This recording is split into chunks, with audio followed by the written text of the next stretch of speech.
right calf housing helps to encourage good growth and prevent poor health and disease caused by exposure to drafts, ammonia gas buildup or overcrowding. If you're thinking about changing your calf pen setup, there are a few things you might like to consider. Make sure your calf pens work for you.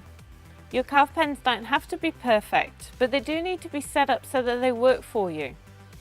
There's no point in setting them up in the perfect arrangement if this means it takes you twice as long to get all your jobs done each day. Ventilation is also really important. Have the pens facing away from the prevailing wind and rain. Pens should be twice as long as they are wide or high to stop the wind from blowing in. Still, make sure that there's good ventilation and air movement, so whilst there are no drafts at calf level, gases can flow out of the pen. If your pen's very open-fronted, simple changes can be made with canvas, shade cloth or plywood placed at the front. With regards to the number of calves you have in each pen, it's best to stick to 10 to 12 calves in each pen, so then you can spot any slow drinkers or sick animals. Young calves should have about 1.5 square meters of space each. If they're going to stay in the pens for an extended period of time, this amount should be increased.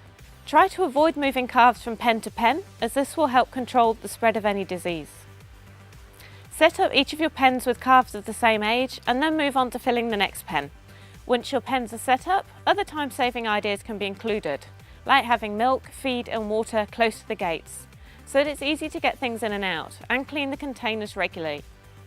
Equipment needs to be cleaned and disinfected frequently.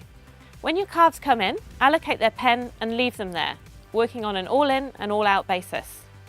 This stops disease getting passed on to the next lot of young calves coming into that pen.